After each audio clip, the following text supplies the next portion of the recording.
Hello, and thanks for tuning in today. Since I did a review of Star Wars Edge of the Empire, I thought it would be prudent to take a look at some of the ancillary products that Fantasy Flight has put out. If I could only have one other book besides the core rulebook, it would be this one, Fly Casual. It says that it's a source book for smugglers, but I would actually say that it's a little bit broader than just that. Looking at the table of contents, you have Smuggling at the Edge, Smuggling in Star Wars, Chapter 1, Free Traders, The Real Deal, A Smuggler's Life, Smuggler's Backgrounds, Smuggler Obligations, New Species, New Specializations, New Talents, Smuggler Motivations. Well, that's kind of a given, isn't it? Smuggler Signature Abilities, and then Chapter 2, Tricks of the Trade, New Weapons, New Armor, New Gear, New Vehicles, and my personal favorite, New Starships.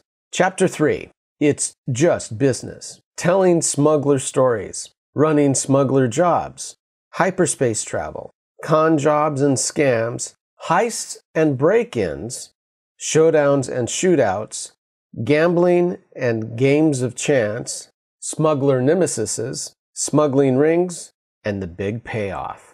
The smuggler gets the Gunslinger Talent Tree, along with 3 others, the Charmer Talent Tree, and the Gambler Talent Tree.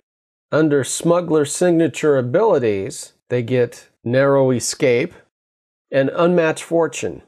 We get some new ranged weapons, some of which are actually pretty sharp looking.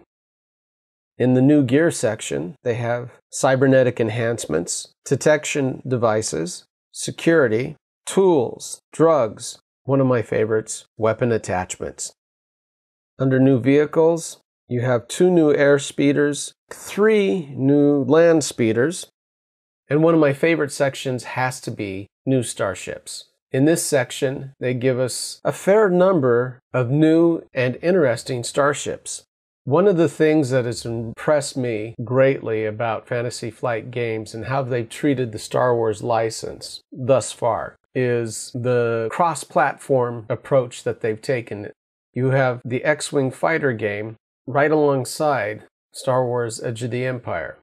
Here you can see the VT-49 Decimator, an Imperial ship, side by side by the X-Wing version of it. Great looking model. X-Wing is an excellent game, one that I do plan to do some reviews and playthroughs on in the future. And they do the same for the Hawk, although the Hawk that's pictured from X-Wing is actually the Hawk 290, and this is the upgraded Hawk 1000. The X-Wing miniature can certainly stand in for the Hawk 1000.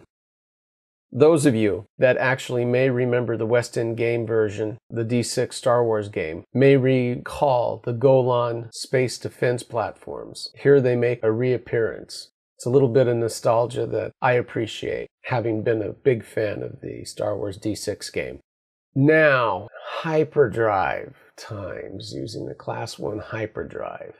If I was going to have any complaint about this particular book, it would be the hyperdrive times.